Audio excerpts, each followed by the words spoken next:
लिखिए क्वेश्चन। एक इलेक्ट्रॉन के कारण निर्वात में एक इलेक्ट्रॉन के कारण निर्वात में एक इलेक्ट्रॉन के कारण निर्वात में 1 मीटर की दूरी पर 1 मीटर की दूरी पर 1 मीटर की दूरी पर विद्युत क्षेत्र की तीव्रता ज्ञात कीजिए। 1 मीटर की दूरी पर विद्युत क्षेत्र की तीव्रता ज्ञात कीजिए। इलेक्ट्रॉन पर आवेश कितना होता है युगन? इलेक्ट्रॉन पर आवेश कितना होता? 1.6 गुणा 10 की घात -19 कूलम। एकदम रटा होना चाहिए खटाखट। जब भी पूछे इलेक्ट्रॉन पर आवेश कितना, 1.6 गुणा 10 की घात -19 कूलम। आपसे क्वेश्चन क्या पूछ रहा है? एक इलेक्ट्रॉन के कारण। कितने इलेक्ट्रॉन के कारण? तो एक इलेक्ट्रॉन पर आवेश कितना होगा? इतना ही होता है, आपको पता है। एक इलेक्ट्रॉन पर कितना आवेश होता है? इतना ही होता। अगर आप लेंगे Q बराबर NE और मैंने कहा 1, तो N की जगह कितना रख दूं? 1, तो Q बराबर ही होगा कि नहीं होगा इलेक्ट्रॉन के लिए? आगे बात समझ में। अब क्या दूरी कितनी है बताओ जल्दी से यार। 1 मीटर है ना बराबर। क्या निकालना है बना? विद्युत क्षेत्र की तीव्रता क्या हो सूत्र में QR हो, बता जल्दी। बना कौन?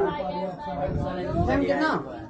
Q बटा R²। बहुत बड़े, जल्दी से मान रख के सॉल्व कर दो। इसका मान कितना होता है? 9 बटा 10 की घात।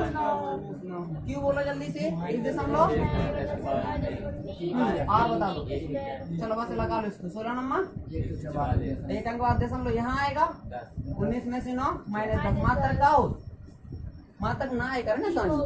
तो छोटे वाले से लिख लिया करो न्यूटन प्रति कूलम, उसे कोनो दिक्कत नहीं होता है बड़े क्यू से, ठीक है। या फिर हम लिख सकते हैं कितना न्यूटन प्रति कूलम में, ठीक है। संलग्न चित्र में 3 बिंदुओं संलग्न चित्र में 3 बिंदुओं ए बी तथा सी संलग्न चित्र में 3 बिंदुओं ए बी तथा सी के बीच दूरियां प्रदर्शित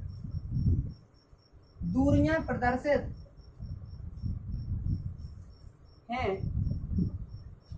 दूरियां प्रदर्शित हैं। बिंदुओं ए तथा बी पर क्रमशः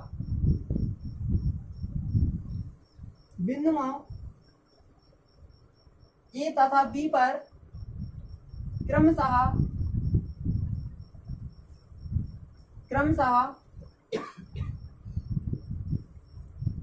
+1.2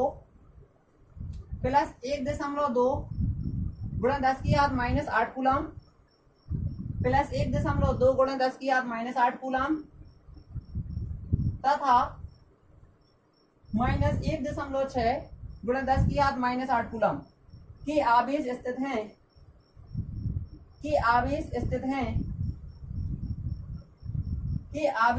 हैं बिंदु सी पर विद्युत क्षेत्र की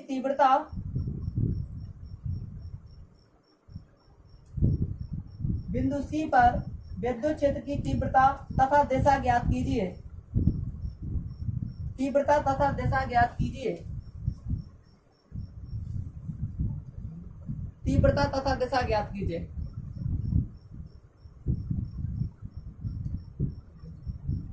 ठीक है। अब बात समझना है। सबसे पहले इतना चित्र बना हुआ आएगा परीक्षा में आपका, ध्यान रखो बच्चों। इतना आपका पूरा पेपर में चित्र बना हुआ आएगा। क्वेश्चन कह रहा है ए बी सी 3 बिंदु हैं। ए पर इतना आवेश रखा, बी पर इतना रखा और सी पर कह रहा तीव्रता बताओ। क्या करना है? सी पर तीव्रता बताना है और साथ में दिशा भी बताना है। क्या बताना है? दिशा। तो ध्यान दो, यहाँ पर आवेश कैसा रखा? प्लस वाला आवेश यहाँ पर एक तीव्रता बनाएगा। वो तीव्रता कितनी हो? 1/4πε0 Q बटा R²। कैसे दूरी है अपने पास, एक आवेश है तो इतना ही होगा ना। एक जी आपकी दूरी है, जो Q है, तो कितना होगा? 1/4πε0 Q बटा R² होगा क्या? नहीं होगा। लेकिन सोचो आवेश धन का है कि ऋण का है? अगर धन का है तो दिशा कैसी होगी? दूर के पास में प्लस से बाहर जाती है, प्लस से बाहर तो दूर की दिशा हो जाएगी। तो यानी इसको अगर हम पहला चार्ज मान लें तो तीव्रता कितनी होगी? E1 होगी कि नहीं होगी? ध्यान से बताओ। होगी ना। अगर वेक्टर बनाना चाहें तो E1 वेक्टर हो जाएगा। सही है? क्लियर आया समझ में कि नहीं? अगर प्लस होगा तो बाहर जाएगा, दूर की साइड होगी रेखा। अगर माइनस है ये वाला तो इसकी कौन सी साइड होगी? इसी साइड होगी ना, ठीक है। क्योंकि माइनस है तो माइनस वाला उसी साइड होता है, यानी माइनस वाले का मतलब माइनस साइड रेखाएं आती हैं और प्लस से जाती हैं, तो प्लस से देखो जा रहे हैं और माइनस साइड आ रहे हैं, राइट है। अब हम पूछें कि जी आपका कौन सा आवेश था, दूसरा, उसने यहाँ पर तीव्रता कौन सी बनाई होगी, E2 बनाई होगी, सही है क्या। अब हम कहते हैं बिंदु सी पर परिणामी क्या होता है, 20 से निकल आता, वेक्टर है ना ये, ई वेक्टर, तो परिणामी कहाँ से निकलता है, इन दोनों के बीच से, इस वेक्टर के बीच से निकलेगा कहाँ से, ऐसे कुछ निकल आएगा, इसको बोलेंगे ई, क्या बोलेंगे, यानी इन दोनों का परिणामी यानी टोटल हल करने पर मेन जो रिजल्ट आएगा वो इतना। आगे बात समझ में, ध्यान से देखो जी, कितना कोण दिख रहा होगा आपको, 90, कितना दिख रहा, 90 दिख रहा। तो सबसे पहले परिणामी निकालने का सूत्र सिखाया था, आर बराबर under root b square plus 2ab cos theta सिखाया था कि नहीं। तो ध्यान दो जी, पूरा कितना है आपके पास, थीटा बराबर 90 ले लेंगे। सबसे पहले E1 निकालना पड़ेगा अपन को, तो E1 का मान बता सकते हो कितना होगा, 1/4πε0 Q बटा का होता है, इतना ही होता ना फॉर्मूला। अब दिमाग लगाओ, 1/4πε0 को इतने लिख दे रहे, ठीक है, चाहे मान रख लो छोटा करने के लिए, मान रख दो, 9/10 किया 9, और ध्यान रखना Q, यानी Q हम किसको ले रहे हैं, प्लस 1.2 से निकाल लो, पहले कहाँ से E1 निकाल लो, तो E1 किसने बनाई थी, इस आवेश ने बनाई थी, ध्यान दो, E1 किसने तीव्रता उत्पन्न करी, इसने, तो Q की जगह कितना रखेंगे, 1 बताओ, नहीं आ रहा, बटे में कितना R, तो यहाँ से C तक की दूरी चेक करो, 3 सेंटीमीटर, सेंटीमीटर को क्या बनाया था, मीटर, कैसे बनता, कैसे बनेगा, -2 लगा दे करो जब सेंटीमीटर में, इस करे तो इस करे। आगे बात समझ में, सॉल्व कर लो थोड़ा सा, 9 गुणे 10 की घात 9 जे है, और इसको भी एक बार लिख दे रहे, क्लियर हो गया, नीचे करो, 3 का वर्ग 9 और 2 दूनी 4, राइट है यहाँ तक। इसको थोड़ा सा और सॉल्व करेंगे, 9 से 9 वैसे यहाँ से बच सकता है ना। अब कितना बचा यहाँ से, 1.2, 1.2 गुणा 10 की घात बोलो यहाँ पर 9 - 8, बिल्कुल सही बात, और नीचे वाले भी दे जाओ जी +4, आ गया क्या समझ में, 1.2 9 - 8 और 4 नीचे के माइनस से तो प्लस हो गए। अब देखो 1.2 गुणा 10 की आप बताओ, 9 और 4 प्लस जोड़ो 13 में से 8 गए 5, इतने आ गया न्यूटन प्रति कूलम, इसका मान आ गया E1। आया समझ में सबको कि नहीं आया, मैं भाषा इसलिए नहीं लिखवा रहा हूँ, बकवास लिखवा दूं तो और मन नहीं लगता, ठीक है, इसलिए नहीं लिखवा रहा हूँ, कहाँ से क्या आपको समझ में आ रहा है। E2 क्या कौन कर रहा है, B वाला, E2 बताओ जल्दी से, खैर सूत्र लगाएंगे, 1/Q/r², राइट है। अच्छा इसका मान फिर अपन रख लेंगे इतने, हाँ, और Q देखो पहले, तो यहाँ पर तीव्रता जब निकाले करो तो माइनस प्लस सीधे प्लस रखा जाता है, समझ गए, हाँ, जैसे ये बस अपन को प्लस लेना है, समझ गए, बढ़िया, मतलब यहाँ पर माइनस प्लस नहीं लेते तीव्रता में, ठीक है, तीव्रता तो ये क्या घटना बढ़ना है, माइनस प्लस से कोई फर्क नहीं पड़ता। बटे में कितना R बोले कितना 4 ना, तो 4 को मीटर बनाना पड़ेगा इवन, पहले क्या लिखूं, 10 की घात -2 और वर्ग लगाना पड़ेगा। चलिए इतना करो, इसके बाद यहाँ देखिएगा, E2 बराबर 9 गुणा 10 की घात कितना आएगा, 9 हो गया, जी हो गया, और 1.6 बना रहा हूँ नीचे को, कौन सा नीचे लिखो, नहीं यार, अरे बच्चा समझता है, 4 का बात बताओ, 16 10 की घात कितना आएगा, ये भी नहीं आ रहा, ये वाला नहीं आ रहा क्या, आप ध्यान दो, दशमलव यहाँ से काट दो तो यहाँ क्या होगा 0, 16 एकम 16 नाम 160, ठीक है। अब ऊपर कितना बचा, दिमाग लगाओ, 9 बार बचा की बचा ना, और 10 की घात 9 बचे, और माइनस के 8, और जी वाले एक घात मानी जाएगी, कितनी मानी जाएगी, तो ऊपर जाके क्या होगी माइनस, और यहाँ पर जे -1 से जो होगा ऊपर जाके +4, क्लियर है कि नहीं।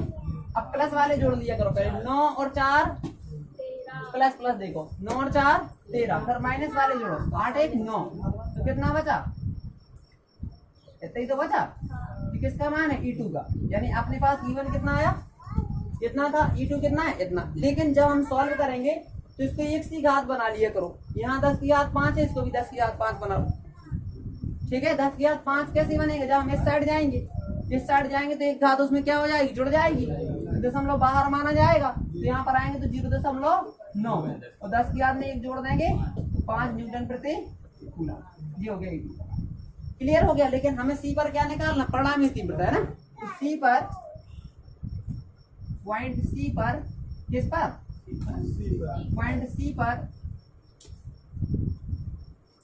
परिणामी तीव्रता, कौन सी तीव्रता निकालना है, परिणाम। ई बराबर क्या हो गया सूत्र, कहाँ से कहा था, पहली तीव्रता का वर्ग प्लस, हाँ, और फिर प्लस 2 दोनों का गुणा, मतलब ए बी, और साथ में कॉस थीटा, समझ में आ गया, ये फॉर्मूला होता है परिणामी का, है ना, क्लियर है। अब आगे जाते हैं। अच्छा, E1 स्क्वायर का मतलब बोले, E1 यानी कहाँ से, यहाँ से तक ले, E1 कितना आएगा, 1.2 गुणा 10 की पावर 5 का स्क्वायर प्लस E2 बोले जल्दी से यहाँ से, क्लियर, 0.5 गुणा 10 की 5 का होल वर्ग, है ना, और फिर प्लस लेकर आए 2, E1 बोलो जल्दी से यहाँ से, हाँ 10 की 5, और E2 बोलो जल्दी से 0.9 गुणा 10 की 5, तो साथ में cos 90 रख लो, थीटा मतलब यहाँ पर होगा कहीं 90, है ना, 90, और cos 90 कितना होता है युगन, 0, cos 90 कितना होता है, 0, यानी ये वाला तो पार हो जाएगा, बस इनका वर्ग करके आराम से जोड़ दो जल्दी, ठीक है, कर लीजिए, हाँ हाँ बिल्कुल। तो देखिए बेटा, E बराबर अंडर रूट, यहाँ पर वर्ग कर लो 1.2 का, कितना होता है 1.2, यानी 12 समझ जाया करो, नहीं आउट तो 12 को वर्ग 100, तो जब वर्ग करेगा तो दशमलव, अगर ये कोई करे पीछे से तो अंक बाद किसका दे करो, खत्म कहानी। ऊपर कितना 10 की 5 दूनी 10 हो गया, फिर प्लस कितना करें 9 का वर्ग समझ जाओ 81, कितना 2 अंक बाद दशमलव लगेगा, है ना, कैसे एक था ना पहले से, क्यों है 5 दूनी 10, बहुत बढ़िया, पीछे वाला पोर्शन साफ, यानी 0 हो गया, क्यों 0 हो गया, कैसे cos 90 ने उसको मिटा डाला, ठीक है। अब एक क्या काम कर दूं, 1.44 में 0.8 एक जोड़ना पड़ेगा, कैसे सेम घात दोनों में लगी तो वो तो लगी ही रहे, तो एक काम करो, 4 यहाँ पर है और 1 यहाँ पर, 4 1 5, 4 और 8 कितना हो गया 12, 1 1 2 दशमलव लगा 10 की 10, समझ में आया कि नहीं, बोलो जोड़ो सीधे सीधे, 4 1 5 8 4 12 1 1 2 और 10 की 10, इसमें दोनों में लगी, सही में भी लगी, मतलब जो चीज समान है लास्ट में घाता नहीं हट रहे, दोनों में देखो तो फिर भी आएगा। अब ध्यान दो जी, कितने का वर्ग है 225, 15 का, तो 15 का तो बाहर निकालेंगे तो 1 कम हो जाता, क्योंकि वर्ग निकला, ठीक है, और 10 में से कितने निकले, आधे निकल आधे घाते, 10 से तो 5 निकल आई, तो ये आगे न्यूटन प्रति कूलम, किसका मान आ गया, विद्युत क्षेत्र का परिणाम। अब हमें दिशा बताना है, दिशा कहाँ से ले, हमेशा पहली वाले से लिया करो, दिशा कहाँ से लोगे, पहली वाली तीव्रता, देखो पहली वाले का एंगल कुछ कोण मान लो, कितना मान लिया अल्फा, जिस दिशा कहलाती है, इसको हम दिशा को क्या बोलते हैं, दिशा। तो हम क्या लिखेंगे, दिशा का सूत्र क्या सिखाया था मैंने, tan अल्फा बराबर लंब बटा आधार। अगर यहाँ अल्फा लिया मैंने तो ध्यान दो, आप इसमें समझना लंब कौन सा होगा बता सकते हो, ये आपका अल्फा है, ठीक है। तो यहाँ से अगर मैं बात करूं, इसको ऐसे मिला दूं ऐसे करके, तो जी कौन सा E2 है ना, तो जी वाला भी कितना होगा बेटा E2 होगा, और इसको ऐसे मिला दूं तो जी कौन सा था E1, तो जी भी कितना होगा E1, तो जी कितना था यहाँ पर 90। इस वाले त्रिभुज में देखो मैंने जी 90 है, जी अल्फा लिया तो लंब जे है, और आधार अगर जी E1 है तो जी भी E1 तो नहीं, जे भी तो E1 होगा, अरे जी E1 तो है, तो E1 जे है तो जे भी E1 है, अगर E2 है तो ये भी E2 है, और मुझको निकालना है tan अल्फा। तो इस त्रिभुज के लिए देखो लंब ही खड़ा है और आधार नीचे बैठा, तो E2 बटा E1। ना समझ में आया तो हमेशा सूत्र याद कर सकते हो तुम कि E2 बटा E1, यानी 2 हमेशा ऊपर रहेगा और 1 नीचे रहेगा, मान रख सकते हो। तो जो अल्फा का मान निकलेगा वो होती है झुकाव या दिशा कहते हैं, क्या कहते हैं, झुकाव या दिशा। तो बता जल्दी E2 का मान फटाक से यहाँ से उड़ा करके, 0.9 गुणा 10 की 5 बटा कितना, जल्दी से E1 बोलो, E1 पहले लिखा था कहीं यहाँ बेटा वाला, हाँ कितना 1.2 गुणा 10 की 5, 5 से 5 7 दशमलव से दशमलव कट गया, 9/12 बचा कि नहीं बचा, हाँ काटो, 3 का 9, 3 चौके 12, तो आंसर tan अल्फा बराबर कितना रहा अपने पास 3/4। तो अल्फा बराबर tan में इस साइड का लगे इनवर्स, क्या लगेगा यार, ये तो बहुत खराब चीज है इनवर्स यार, फिजिक्स में भी नहीं छोड़ रहा बोल रहा हूँ ना, क्यों भाई, अगर tan यहाँ से हटा दूं तो यहाँ लग जाएगा tan इनवर्स, मतलब ऐसे ही करके घात माइनस की पहना देना, बस बात खत्म, 3/4 ही लिखा, ये हो जाएगा, ठीक। देखिए दो बिंदु आवेश प्लस 5 गुणा 10 की 10, 2 बिंदु आवेश प्लस 5 गुणा 10 की 19 कूलम, 10 की घात माइनस 19 कूलाम हुआ 10 गुणे 10 की घात माइनस 19 कूलाम, ये भी प्लस का है। 10 गुणे 10 की घात माइनस 19 कूलाम 1 मीटर की दूरी पर पृथक्कृत 1 मीटर की दूरी पर पृथक्कृत रूप से स्थित हैं। 1 मीटर की दूरी पर पृथक्कृत रूप से स्थित हैं दोनों आवेशों को जोड़ने वाली पृथक्कृत रूप से स्थित हैं दोनों आवेशों को जोड़ने वाली रेखा के किस बिंदु पर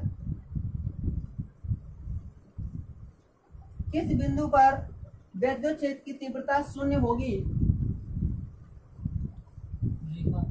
हाँ, किस बिंदु पर विद्युत क्षेत्र की तीव्रता शून्य होगी।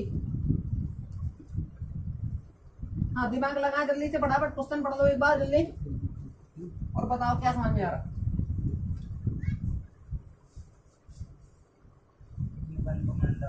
हाँ, दो बिंदु आवेश है, एक यहाँ बैठा है एक यहाँ बैठा, ठीक है। बताओ पहला वाला कितना प्लस प्लस हाँ माइनस 19 कूलम, ठीक है। ये आपके दो आवेश हैं, समझ में आ गई बात बेटा। एक यहाँ आवेश एक यहाँ पर आवेश, कितनी दूरी पर रखे? हाँ 1 मीटर की दूरी पर। इतना समझ में आ रहा है कि नहीं? 1 मीटर की दूरी पर रखे। कह रहा है कि दोनों आवेशों को जोड़ने वाली, देखो दोनों आवेशों को जोड़ने वाली रेखा हो गई ना जी, बीच वाली रेखा के किस बिंदु पर विद्युत क्षेत्र की तीव्रता शून्य होगी। तो हमने मान लिया कि यहाँ पर एक बिंदु P है और यहाँ पर तीव्रता शून्य होगी। हमने मान लिया यहाँ पर बिंदु P है, यहाँ पर तीव्रता क्या होगी? शून्य होगी। इंपोर्टेंट क्वेश्चन है, समझ में आ रहा है कि नहीं आ रहा? अब ध्यान दो, अगर यहाँ तीव्रता निकालना तो सबसे पहली बात तीव्रता किससे उत्पन्न होती है? एक आवेश से। ई वाला आवेश यहाँ पर तीव्रता उत्पन्न करेगा, बिल्कुल सही बात है, करेगा। कैसा आवेश है? प्लस का। यानी इसको अगर हम 1 मान लें तो ये तीव्रता किस साइड करेगा? अपने साइड की दूर साइड, क्योंकि प्लस है दूर साइड, प्लस दूर साइड, यानी इसने इस साइड तीव्रता लगा दी होगी इवन। सही है क्या? बिल्कुल सही बात है। और ये वाला भी काम करेगा, ये कहेगा मैं भी उत्पन्न करूंगा आपकी P पॉइंट पर तीव्रता, तो ये करेगा तो जी किस साइड? जी भी इस साइड दूर साइड। नहीं आया, लेकिन इसको हमने अगर 2 कहा तो इसने 2 तीव्रता उत्पन्न की होगी, ऐसे है ना। अब ध्यान दो, कह रहा कि यहाँ पर तीव्रता कितनी होना चाहिए? शून्य। क्या से कहा था? जब अलग अलग दिशा है तो तीव्रता घट जाती है, ठीक है। या हम कहते हैं शून्य कब होगी? जब दोनों बराबर बराबर हों। अरे शून्य कब होगी? जब दो ही बराबर होंगे, तभी तो घटाएंगे। कोई में से वही घटाओ तो 0, यानी E1 बराबर E2 करना चाहिए अपन को। यानी E1 बराबर E2 करेंगे तो अपने पास क्या आएगा? दूरी निकालना कि कितनी दूरी पर बिंदु P है। यहाँ से कितनी दूरी मान ले P की? x। तो शेष कितनी होगी? 1 में से घटा दो, पूरी 1x चलेगी, शेष कितनी बची? 1 माइनस x। क्लियर हो गया ना क्वेश्चन? बस ये आप जल्दी से लगाओ कि बिंदु ए पर रखे आवेश के कारण पॉइंट P पर विद्युत क्षेत्र की तीव्रता, कौन सी तीव्रता? हाँ, विद्युत क्षेत्र की तीव्रता बता सकते हो। P पर कितनी होगी तीव्रता? E1 बराबर, सूत्र बताओ, 1/4। हाँ Q, यानी Q बोले जल्दी से, पहले सूत्र लिख ले एक बार। देखो बराबर करना है दोनों अपन को लास्ट में, तो बराबर करना तो सीधे सीधे कट जाएंगे, क्या के लिए मान रखें? नहीं आया, बराबर करेंगे ना लास्ट में, इसे अच्छा मान ना रखें, इसके बाद में दोनों कट जाएंगे, ठीक है। अच्छा क्यों बोलो? कैसे? अपने पहले ए पर रखा, कितना रखा ए पर? 5 गुणा 10 की घात माइनस 19। और आर कितनी है? P तक। सोचो ए से P तक x बोला पर, कितना बोला? ए से P तक x, तो यानी x स्क्वायर होगा। तीव्रता किसका मान मिला? E1। दिशा कौन सी होगी बेटा? ए से P के P से A? हाँ ए से P, इसका तीर बाहर जा रहा था, है ना, तो किस दिशा में? दिशा में। आगे बात समझ में आता? नहीं आया? क्लियर हो गया? अब बी की बारी, तो बी भी कहां पर करेगा? P पर, है ना। यहाँ पर बिंदु B लिख देना, तो लिख दो बिंदु B पर रखे, बिंदु B पर रखे आवेश के कारण, ठीक है। यहाँ पर लिख दे रहा हूं आवेश के कारण पॉइंट P पर विद्युत क्षेत्र की, विद्युत क्षेत्र की तीव्रता, विद्युत क्षेत्र की तीव्रता, ठीक है। यहाँ पर लिख दे रहा हूं आवेश के कारण पॉइंट P पर विद्युत क्षेत्र की, ठीक है। अब ध्यान दो, कह रहा है कि दोनों आवेशों को जोड़ने वाली रेखा के किस बिंदु पर विद्युत क्षेत्र की तीव्रता शून्य होगी। तो हमने मान लिया यहाँ पर P है, यहाँ पर तीव्रता शून्य होगी। हमने मान लिया यहाँ पर बिंदु P है, यहाँ पर तीव्रता शून्य होगी। तो हमने मान लिया कि यहाँ पर बिंदु P पर विद्युत क्षेत्र की, E2 बोलेंगे ना, कितना होगा सूत्र आपको पता ही है। हाँ सीधे क्यू डायरेक्ट रख दें, बोला इस बार क्यू कितना रखना और आर अपना फिर चाहिए। अब आर कहाँ से लेना, यहाँ से समझ जाया करो बी से पी तक की दूरी, तो बी से पी तक की दूरी है 1 माइनस एक्स है कि नहीं, तो 1 माइनस एक्स यानी दूरी और जी उसका वर्ग, सही है। और बिंदु पी पर संतुलन के लिए ये बिंदु पी पर तीव्रता कितनी है 0, बिंदु पी पर कैसी होना चाहिए, क्वेश्चन बता रहा था तीव्रता 0 कब होगी, जब दोनों तीव्रताएं बराबर होंगी। या मैं क्या क्या दूं E1 माइनस E2 या E2 माइनस E1 बराबर 0, पढ़ा में तो 0 आना चाहिए, तो क्या लिख दें होगा कि नहीं होगा, दोनों बराबर कर दें, कटाक से उठा के ये वाला मान रख दो, ये वाला दोनों बराबर कर दो, रख दो E1 का मान कितना 1 बटा E1 उठा के पूरा रखना E1 की जगह, क्यों क्या समझ गए, बटा एक्स स्क्वायर बराबर कितना हाँ रख सकते हो, वैसे दोनों कटना है इसलिए मैंने रखे नहीं है, ठीक है आप रख सकते हैं, आपको रखना 4 पाई एफ साइलेंट 0, जी वाला E2 रखो और कितना बचा बराबर में साथ में बटा कितना 1 माइनस एक्स का होल। अच्छा ये कट जाएगा, कटेगा ना, कट गया ना अपना।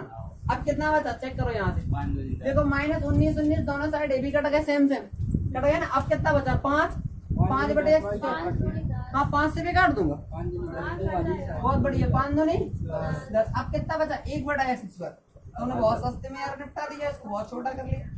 1 बटे एक्स स्क्वायर बराबर कितना 2 बटे 1 माइनस एक्स, थोड़ा सा सही से लिख दो ये देखिएगा नहीं तो वीडियो में चल रहा है 2 बटे 1 माइनस एक्स का होल स्क्वायर। अब मैंने क्या सिखाया था कि ऐसा सिस्टम बनाना है कि दोनों साइड वर्ग कट जाए तो ज्यादा अच्छा, होल स्क्वायर खोलने से अच्छा है, लफड़ा से बचे तो इसको डायरेक्ट होल स्क्वायर बना लें क्या, और 2 को बड़े आराम से रूट लिख लिया करो और ऐसे लगा दो, वर्ग से हो जाएगा खत्म का। नहीं आया, जब कोई संख्या है उसको वर्ग बनाना है तो रूट लगा दो फिर वर्ग लगा दो, ठीक है। जैसे हमें संतोष का वर्ग बनाना है तो हम इस पर रूट संतोष फिर वर्ग कर देंगे, मतलब अपने ऊपर रूट लगा ले फिर वर्ग कर ले तो कोई फर्क ना पड़े, समझ गए। तो 2 ने कहा मैं पहले रूट लगाऊंगा फिर वर्ग कर लूंगा तो मेरी हालत नहीं बदलेगी, मैं अपने आप में वही हूँ जो पहले था। क्लियर हो गया। अब स्क्वायर से इसको हटाने के लिए क्या फंडा सिखाया था, जब इसको हटाने से प्लस माइनस लेके आना है और √2 बटा 1 माइनस एक्स, यानी दोनों साइड स्क्वायर से स्क्वायर कटनती, ठीक है। यहाँ तक साफ हो जाती। हाँ ध्यान दो, अगर हम प्लस लेंगे तो 1 बटे एक्स बराबर कितना आएगा √2 अपॉन 1 माइनस एक्स, इसको क्रॉस करेंगे तो 1 माइनस एक्स बराबर क्या आएगा √2 एक्स, एक्स को कॉमन ले लेते हैं, यहाँ पर क्या बचा बोलो, एक्स हटा दो √2, तो जी यहाँ आएगा प्लस एक्स, एक्स चला गया 1 बचा, एक्स का मान निकालना है ना अपन को, किसका मान निकालना है, तो जी वाला कहाँ जाएगा बटे में बराबर क्या बचा एक्स बचा, ठीक है। अपन को क्या करना है, अगर हम अभी √2 का मान रख दे रहे हैं, क्या कर रहे हैं, अगर हम अभी √2 का मान रखेंगे तो बड़ा हो जाएगा, इसलिए आप एक काम करें, इसका परमीकरण कर लो पहले, चिन्ह बदल गया ना, ऐसे कर लेंगे ना, बराबर एक्स। आप ऊपर कितना बचा बोलो और नीचे स्क्वायर माइनस 1, जब एक में प्लस एक में माइनस हो तो 2 को यानी √2 को बार 2 माइनस 1 बराबर एक्स, नहीं आया एक बचो, एक नीचे लिखने का कोई मतलब नहीं, क्योंकि सबका दाता राम। हाँ घटा के देखो x बराबर 0.414, कितने सस्ते मैंने पढ़ा क्या समी, देखो हाँ बात तो नहीं देना पड़ा दुनिया का उल्टा सीधा, आ गया x का मान करेक्ट है। अब माइनस घर ले ला होगा क्या बजन दुनिया कोई अब माइनस लेके देखना पड़ेगा 1 बटे एक्स, मैं कैसा लगा दे माइनस। अब यहाँ हल कर ले घर पे कर लो, वैसे ही निकाल लेना है आपको तो कर लें इतना। हाँ एनसीईआरटी प्रश्न डाल लो, चलो लिखो नंबर 1 क्वेश्चन, ऊन से रगड़े जाने पर कोई पॉलीथीन का टुकड़ा, ऊन से रगड़े जाने पर कोई, ऊन से रगड़े जाने पर कोई पॉलीथीन का टुकड़ा 3 × 10⁻⁷ कूलम, 3 × 10⁻⁷ कूलम के रगड़े जाने पर कोई पॉलीथीन का टुकड़ा 3 × 10⁻⁷ कूलम, 3 × 10⁻⁷ कूलम के ऋण आवेश से आवेशित पाया गया कि ऋण आवेश से आवेशित पाया गया। नंबर ए लिखो नीचे उसी में,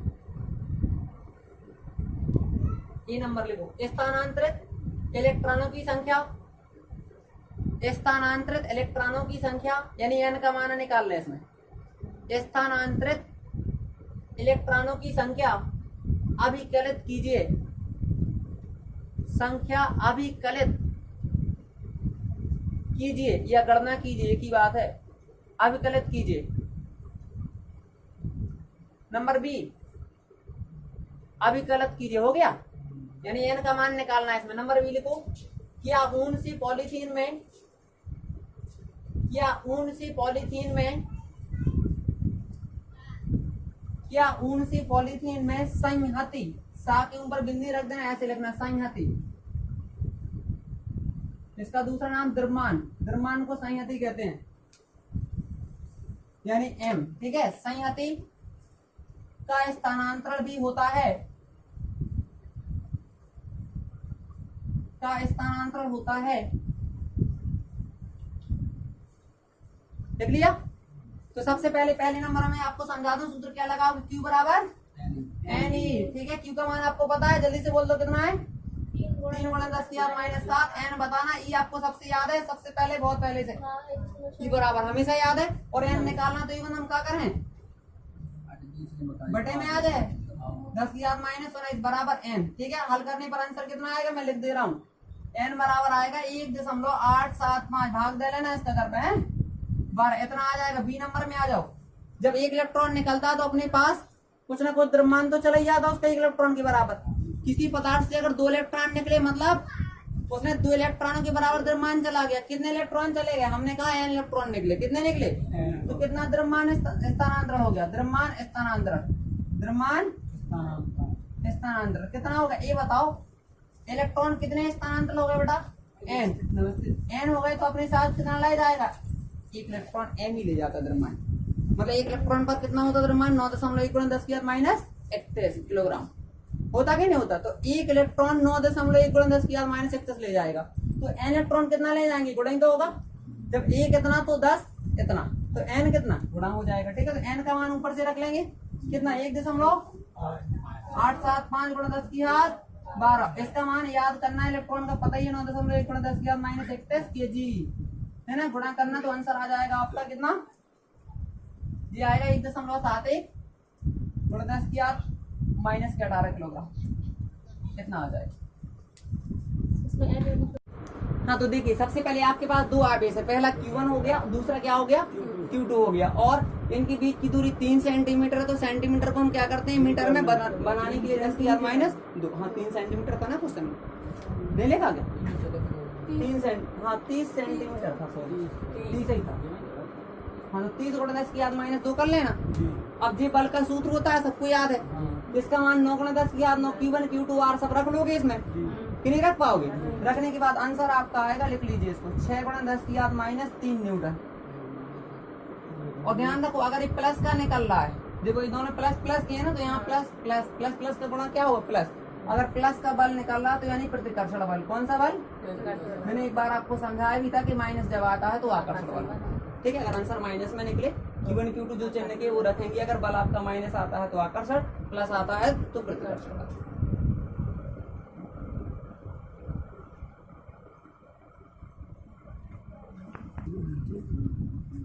देखो 0.4 माइक्रोकूलम आवेश के, 0.4 माइक्रोकूलम आवेश के, 0.4 माइक्रोकूलम आवेश के किसी छोटे गोले पर, किसी छोटे गोले पर, किसी छोटे गोले पर किसी अन्य छोटे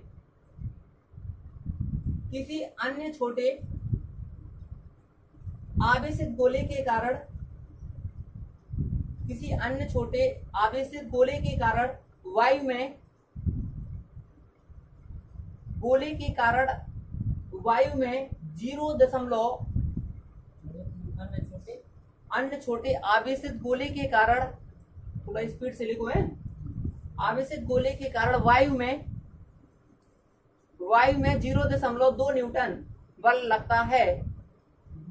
वायु में 0.2 न्यूटन बल लगता है। यदि दूसरे गोले पर -0.8 माइक्रोकूलाम आवेश हो तो -0.8 माइक्रोकूलाम आवेश हो तो नंबर ए डालिए फटाफट। दोनों गोलों के बीच कितनी दूरी है? दोनों गोलों के बीच कितनी दूरी है? नंबर बी, दूसरे गोले पर पहले गोले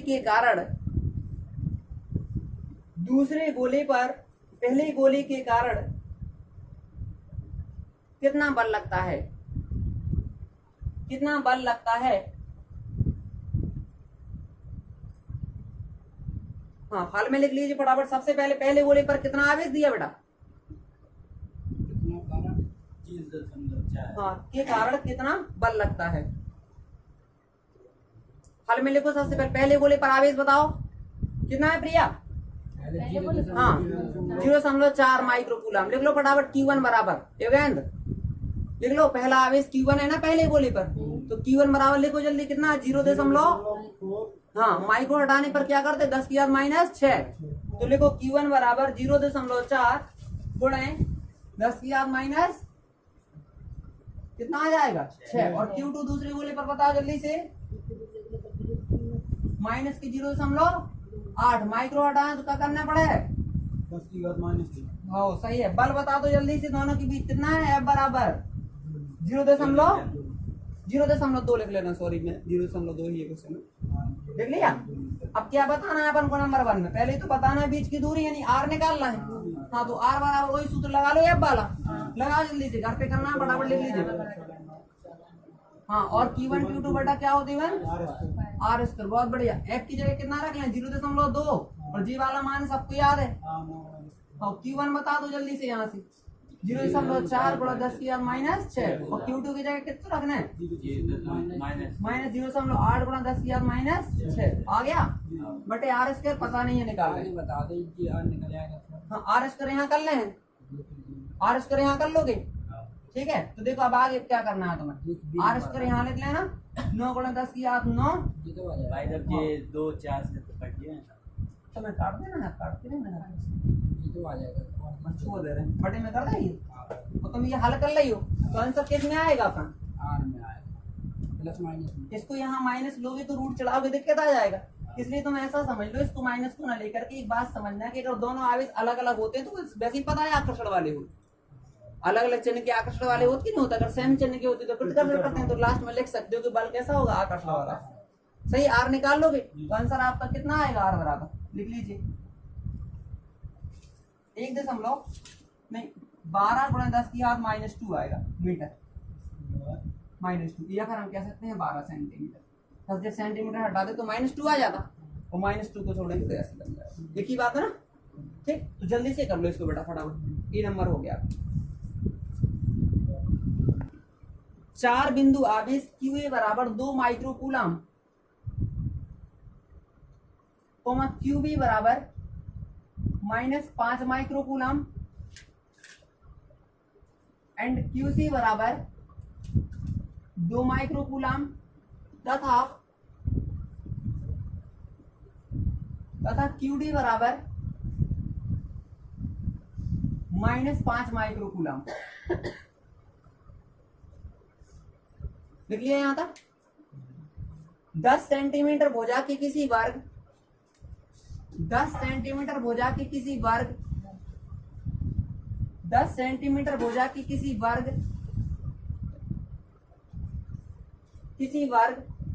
ABCD के शीर्षों पर व्यवस्थित हैं। ABCD के शीर्षों पर व्यवस्थित हैं शीर्षों पर व्यवस्थित हैं। वर्ग के केंद्र पर रखे, वर्ग के केंद्र पर रखे, वर्ग के केंद्र पर रखे एक माइक्रोकूलम आवेश पर, वर्ग के केंद्र पर रखे एक माइक्रोकूलम के आवेश, एक माइक्रोकूलम के आवेश पर लगने वाला बल कितना है,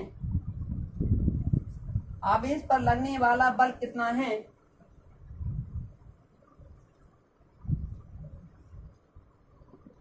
लगने वाला बल कितना है,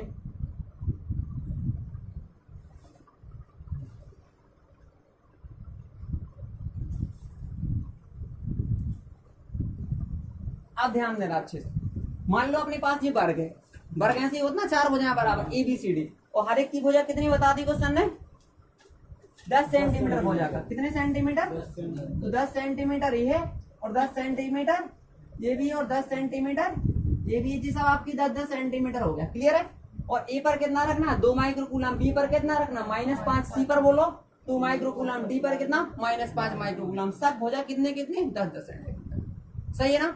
जिसके केंद्र पर एक माइक्रोकूलम का आवेश रखा है, अलग से बोल रहा प्रश्न, कहां पर, केंद्र पर एक माइक्रोकूलम, तो केंद्र कहां होता है, वर्ग का, जो जी बेटा होते डॉट डॉट करके ऐसे मिला दो, जहां जी काटे वहां केंद्र होता है, तो केंद्र कहां हो गया बेटा अपना, जे हो गया, ओ बिंदु पर केंद्र, ठीक है।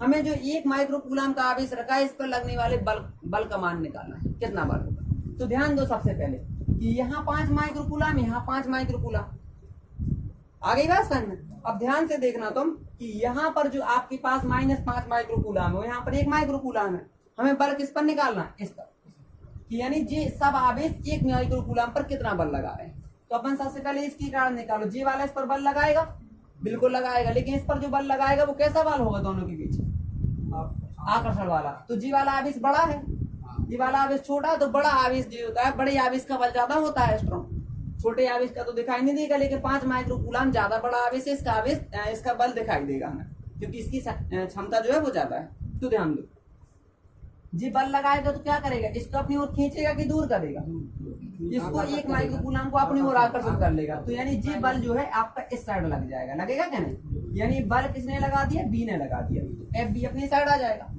आगे बात समझ नहीं आया, क्योंकि बी ने, इसने जो इस पर बल लगाया ओ वाले पर अपनी साइड लगाया होगा खींचने के लिए, तो एफ बी हो गया, सही है। अब ध्यान दो, यहाँ पर डी ने एक बल लगाया ऊपर, तो जे भी बड़ा है, तो जी फिर अपने आप खींचेगा, अपनी साइड खींचेगा ना, बल कौन सा बल, एफ डी, यानी डी बल, क्लियर हो गया।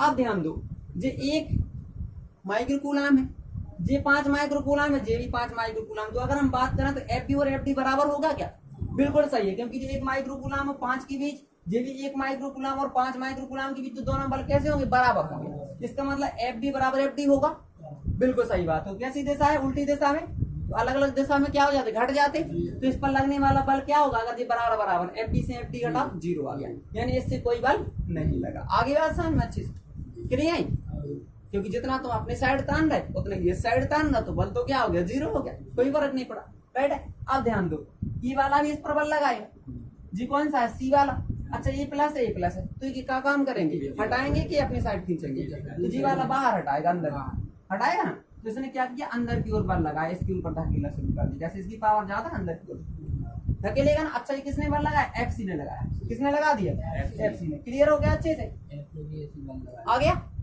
या फिर ऐसे कर दो, यहाँ ना समझ में आ रहा तो जिसको धकेलेगा तो आगे बढ़ेगा, यहाँ जी यहाँ से धकेलेगा तो आगे जाएगा, एफ सी नहीं आया, इसने इसको धकेला तो आगे बढ़ेगा इस दिशा में, और जी वाला ई लगाएगा इस पर, तो जिस साइड धकेलेगा जी क्या जाएगा, इस दिशा में जाएगा, तो बल किसने लगा दिया, ई ने। अब ध्यान दो, यहाँ भी 2 था और यहाँ 1 था, तो 2 1 के बीच लगने वाला बल एफ सी है, और यहाँ पर भी 2 1 के बीच लगने वाला बल एफ है, तो यानी जी भी बराबर होगा, होगा कि नहीं होगा,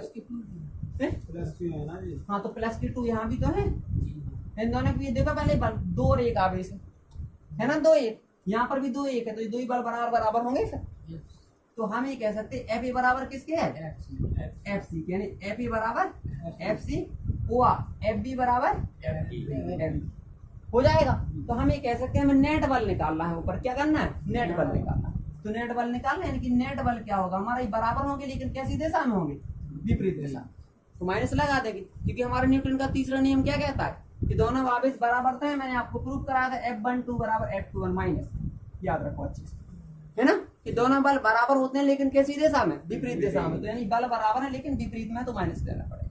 कहने का मतलब अगर मैं इस साइड लाऊं तो Fe प्लस Fc कितना होगा, टोटल 0, यानी दोनों का नेट क्या आना चाहिए, 0 ही आना चाहिए, तो देखो 0 हो जाएगा कि नहीं हो जाएगा। अब ध्यान दो कि यहाँ पर ऊपर बल निकालना है, अपन कहाँ पर निकालना है, ऊपर परिणामी बल, तो क्या होगा, सबको जोड़ना पड़ेगा, F बराबर Fb और Fb और Fc और Fb, लेकिन क्या होता है सुपरपोजिशन, सबका वेक्टर सब, यही होता है कि नहीं होता, ठीक है।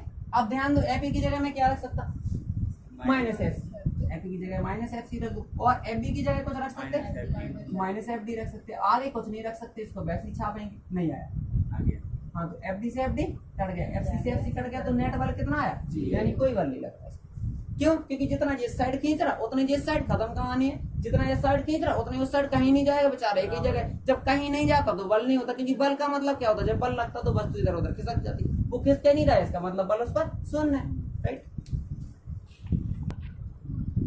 हाँ लेकिन जांच द्वारा सुनिश्चित कीजिए कि, जांच द्वारा सुनिश्चित कीजिए कि, जांच द्वारा सुनिश्चित कीजिए कि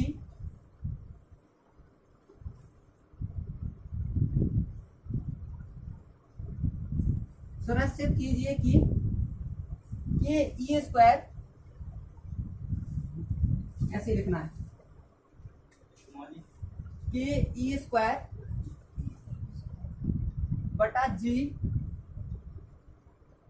MEMP बेमाहीन है, बेमाहीन है, बेमाहीन है। आगे देखो, भौतिक नियतांकों की सारणी देखकर, भौतिक नियतांकों की सारणी देखकर, भौतिक नियतांकों की सारणी देखकर इस अनुपात का मान ज्ञात कीजिए, इस अनुपात का मान ज्ञात कीजिए, इस अनुपात का मान ज्ञात कीजिए। यह अनुपात क्या बताता है, यह अनुपात क्या बताता है, यह अनुपात क्या बताता है, मतलब इसको अनुपात बताने अपन, और जो भी देखने के अनुपात जो निकली इसे क्या मतलब निकल लो, ठीक है।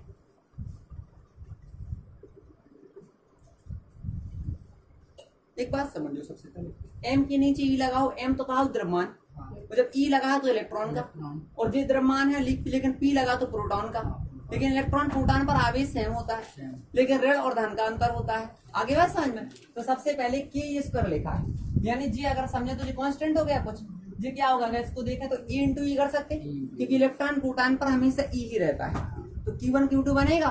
तो सबसे पहले हम क्या करते हैं कि एक बल निकाल लेते हैं, कौन सा बल, इलेक्ट्रिक बल, समझ में आ गया, F माने बल, E माने विद्युत क्षेत्र वाला बल, तो किससे निकलता है, कूलाम के नियम से। तो मैं यहाँ पर लिख देना सबसे पहले इलेक्ट्रॉन और प्रोटॉनों के बीच लगने वाला बल, यहाँ लिख लो इलेक्ट्रॉन हुआ प्रोटॉन के बीच, प्रोटॉन के बीच लगने वाला कौन सा बल, हाँ विद्युत बल, यानी यहाँ लिख सकते हैं विद्युत बल। तो विद्युत बल हमारा क्या होगा, Fe बराबर क्या होता है 1/4 पाई, ठीक है, और यहाँ पर लिख सकते हैं अपन Q1 और Q2 बटा R², लेकिन इसको हम K लिख सकते हैं कांस्टेंट के रूप में, K मान लें क्योंकि यहाँ पर K दिया है, कोई दिक्कत तो नहीं, कांस्टेंट है, K ले सकते हैं, कांस्टेंट है ना पूरा, इसका मान होता है 9/10 की आत्मा, तो इसको अपन K ले सकते हैं सुविधा के लिए, और Q1 को अपन E लिख सकते हैं, और Q2 को भी E लिख सकते हैं, क्यों, क्योंकि इलेक्ट्रॉन प्रोटॉन के लिए, आपको इलेक्ट्रॉन के लिए E होता है, प्रोटॉन के लिए भी क्या होता है E, लेकिन इलेक्ट्रॉन के लिए माइनस, इसके लिए प्लस, तो प्लस माइनस यहाँ पर लगाने से क्या होता है, कोई फर्क नहीं पड़ेगा, अंतर ये होगा कि लास्ट में माइनस आएगा तो उसको क्या बता देंगे आकर्षण, प्लस आएगा तो प्रतिकर्षण, और तो कुछ होता नहीं है, तो हम बाद में समझते हैं कि अगर दोनों अलग अलग तो नहीं है तो कौन सा बल होगा, आकर्षण बल होगा कि नहीं होगा। इलेक्ट्रॉन प्रोटॉन क्या करते हैं, प्रोटॉन कहाँ बैठा रहता, नाभिक में इलेक्ट्रॉन घूमता है चार होता, अपनी साइड खींचे रहता, जब तक घूमता नहीं तो छोड़ के नाभिक कहाँ जाने कहाँ जाए, सही है। तो यहाँ पर बात समझ में आ गई इतनी जी, कौन सा बल निकला, विद्युत बल। और सॉल्व करो, के ई स्क्वायर बनेगा कि नहीं, के स्क्वायर बटा आर स्क्वायर, देखो आपके पास के स्क्वायर ऊपर वाला आ गया जी, पहचानो जी कहाँ से आएगा, जी M1 M2, जी गुरुत्वाकर्षण नियम से समझ में आ रहा ना, तो गुरुत्वाकर्षण नियम यानी कि क्या होता है, गुरुत्वाकर्षण के नियम से बल Fg बराबर जी M1 और m2 बटा r स्क्वायर, यही होता है ना, पढ़ा होगा तुमने 9 में, ठीक है, 9 में नहीं पढ़ा तो 11 में भी एक बार पढ़ लिया, अब लेकिन ध्यान रखना, समझ गए। तो जी m1 मतलब क्या है, सबसे पहले इलेक्ट्रॉन है, प्रोटॉन नहीं आया, दो ही तो है अपने पास, एक इलेक्ट्रॉन एक प्रोटॉन, तो पहला द्रव्यमान इलेक्ट्रॉन का, दूसरा वाला प्रोटॉन का, ये हो गया Fg, और इसको बना देंगे समीकरण नंबर 2। अब ध्यान दो, जो चीज हमारे पास है इसमें आर स्क्वायर तो नहीं, तो हम आर स्क्वायर को काटाना ही पड़े, कटे कैसे, जब भाग लगाए फर्स्ट बटे सेकंड कर लेंगे, आ गया आसान। तो क्या करें, फर्स्ट बटे सेकंड, तो समीकरण फर्स्ट बटा सेकंड, यानी फर्स्ट में किससे भाग लगा दें, सेकंड, तो फर्स्ट के बटे सेकंड, तो एफ ई बटा क्या आएगा, आएगा ना इधर, एफ ई बटा एफ जी बराबर, चेक करो, आर स्क्वायर से आर स्क्वायर कट जाएंगे, यहाँ ऊपर कितना बचा, के स्क्वायर, और बटा कितना, बोलो, जी एम ई और एम, हो गया। अच्छा, की का मान कितना होता, की तो आप समझेंगे कौन था, की कौन था, ये वाला, इसका मान 9/10 की आप लोग बहुत अच्छे से जानते हैं कि नहीं समझ में, अरे यार जी की तो है, तो इसका मान हर बार रखते हैं 9/10 की आप लोग, फिर क्या लिखा, ई स्क्वायर, ई मतलब 1 हाँ -19 का होल स्क्वायर हो जाएगा, बटे में कितना है, जी जी का मान कितना होता है 6.67 की -11 होता कि नहीं होता। एम ई किसका द्रव्यमान, इलेक्ट्रॉन का, इलेक्ट्रॉन का द्रव्यमान याद करना 9.1 × 10⁻⁻1 के जी, ठीक है। इसकी बात किसका द्रव्यमान, प्रोटॉन का, प्रोटॉन का कितना होता है 6.6 × 10⁻27 के जी, होता कि नहीं होता। उसने क्या बोला आपसे, भौतिक नीतांकों की सारणी देखकर, अगर आपको याद नहीं है तो पेपर में अगर क्वेश्चन आएगा तो मैंने बताया पीछे ये सब लिखिए, अब मान लेते हैं बिल्कुल, इलेक्ट्रॉन का द्रव्यमान आएगा, प्रोटॉन का आएगा, 1/4 की वैल्यू सब कुछ आता है, ठीक है। तो टेंशन नहीं लेना है, बस तरह दिमाग पर चलाना है, पीछे से उठा के सब धार बढ़ देना, गुणा भाग करते हैं बस, तो मैं कष्ट ना ज्यादा पड़ा, लेकिन छोटी छोटी फिलहाल चीजें याद करो तो ज्यादा अच्छा, जल्दी काम चल जाता है, समझ गए। इसका कैलकुलेट करोगे घर पे कि नहीं कर पाओगे, करोगे तो जी आएगा आपका आंसर एफ ई बटा एफ जी बराबर, कैलकुलेशन करने पर आपका आंसर आएगा 2.3 × 10⁻29। अब ध्यान दो, इतना आ जाएगा, तो अनुपात तो मिल गया, अनुपात का मान अपने पास, अनुपात का मान आ गया, लेकिन ये कह रहा था कि अनुपात क्या बता रहा, तो क्या चीज गुणा कर दो बटे करके, तो कितना आएगा एफ ई बराबर 2. हाँ, तो इसका मतलब क्या हुआ कि एफ ई जो विद्युत बल है, जी विद्युत बल जो है गुरुत्वाकर्षण बल का 10⁻29, मतलब ये आएगा 29 जीरो बढ़ाने, ठीक मतलब क्या हो, विद्युत बल गुरुत्वाकर्षण बल का कई गुना ज्यादा होता है, ये तो पहले पढ़ चुकी, विद्युत बल बहुत प्रबल होता है गुरुत्वाकर्षण बल से, तो ये चीज प्रूफ भी हो गई ना, है ना। नेक्स्ट लिखिए, किसी निकाय में दो आवेश, किसी निकाय में दो आवेश, किसी निकाय में दो आवेश क्यू ए बराबर 2.5 × 10⁻⁷ कूलम, क्यू ए बराबर 2.5 × 10⁻⁷ कूलम, तथा क्यू बी बराबर -2.5 × 10⁻⁷ coulomb, × 10⁻⁷ coulomb,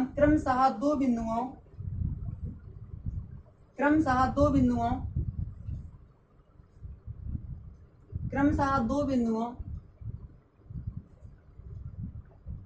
A, capital A ना ए, और ब्रैकेट में बिंदु लिखो 0,0, -15 सेंटीमीटर, यानी ऐसे देखो 0,0, -15 सेंटीमीटर, और ऐसे हाँ, ठीक है।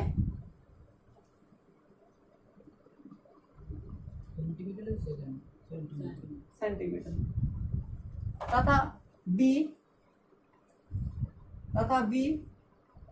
0,0, -15 सेंटीमीटर, 0,0, +15 सेंटीमीटर में व्यवस्थित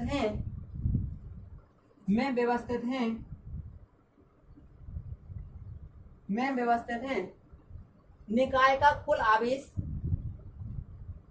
निकाय का कुल आवेश तथा विद्युत द्विध्रुव आघूर्ण क्या है,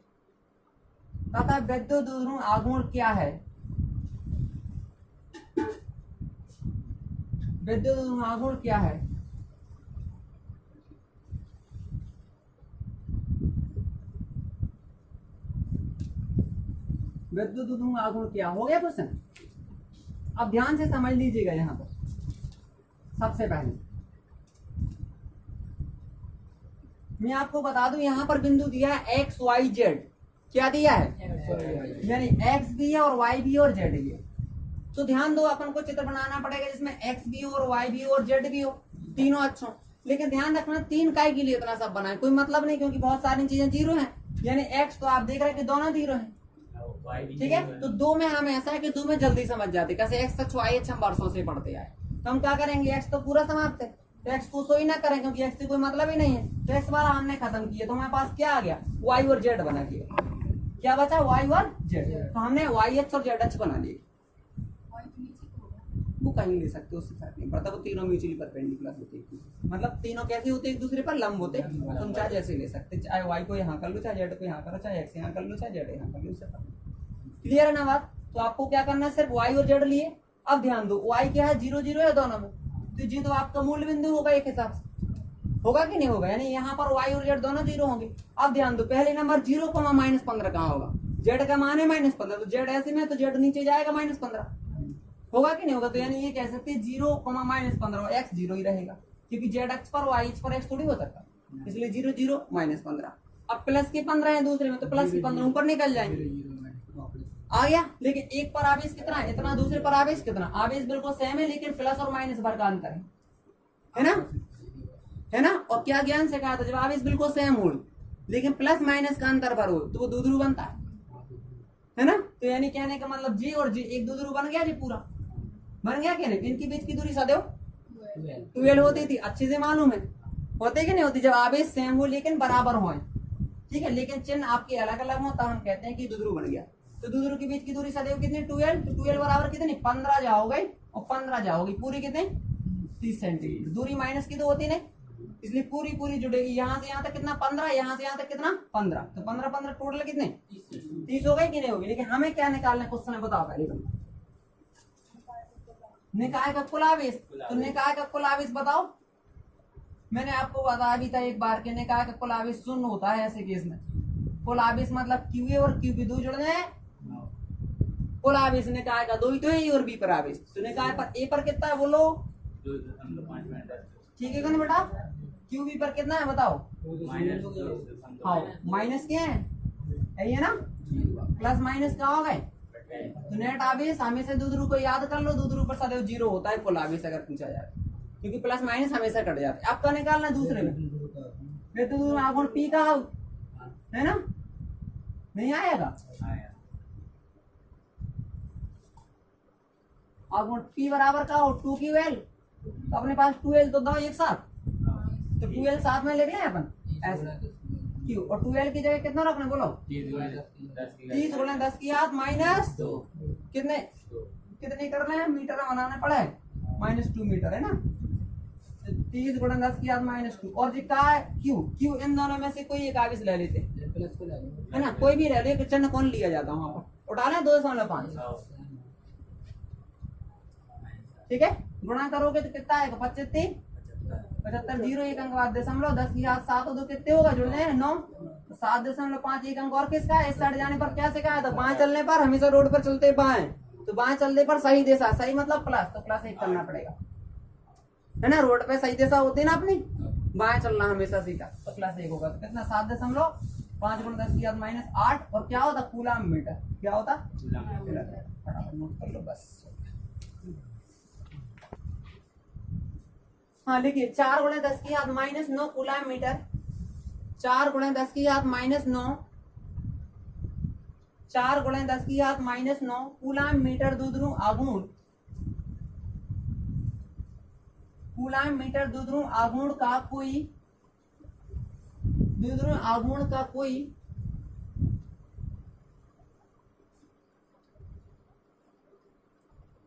द्विध्रुव आघूर्ण का कोई विद्युत द्विध्रुव, कोई विद्युत द्विध्रुव 5 गुणा 10 की घात 4 न्यूटन प्रति कूलम, 5 गुणा 10 की घात 4 न्यूटन प्रति कूलम परिमाण की किसी एक समान विद्युत क्षेत्र परमाणु के किसी एक समान विद्युत क्षेत्र की दिशा से 30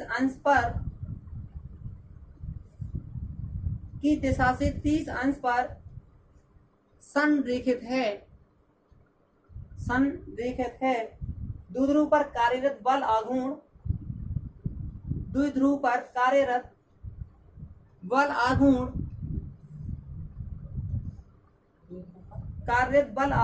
का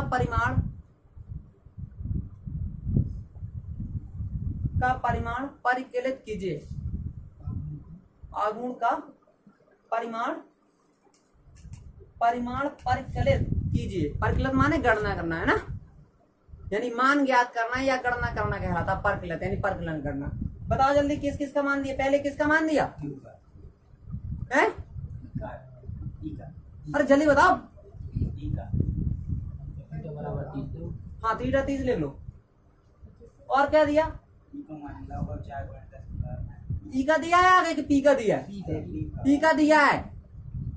देख लो पी बराबर 4 × 10⁻⁹ कूलम। वो क्या दिया है? फिर पीछे न्यूटन प्रति कूलम लगा है। क्या है वो? तो पहचान नहीं पाते हैं ना। ई का मान है ई बराबर लिखो जल्दी। पहचानते नहीं है, पूरे सवाल लग गए। न्यूटन प्रति कूलम काय का मात्रक होता है? याद ना किया मैंने, खाल खींच दी तुम लोगों ने। न्यूटन प्रति कूलम ई का मान हो गया। अब क्या चाहिए तुम्हें? क्या निकालना है? दो का मान। बल आघूर्ण यानी टाव यानी टो निकाल लो। टो बराबर सूत्र बता जल्दी मुझे। हाँ लगाओ, टो बराबर पी sin थीटा।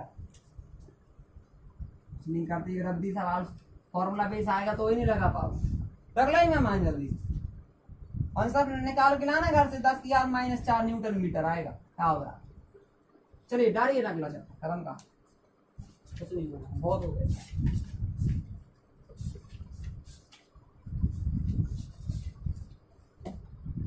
चलो चलो ठीक है। आंसर ये आएगा 10⁻⁴ न्यूटन मीटर। लगा के लाना ये सवाल, छोटा सा रद्दी सवाल लाख के। तो मान नहीं पहचान पा रहे बेटा, इतनी बुरा दिन आ गए तुम लोगों ने।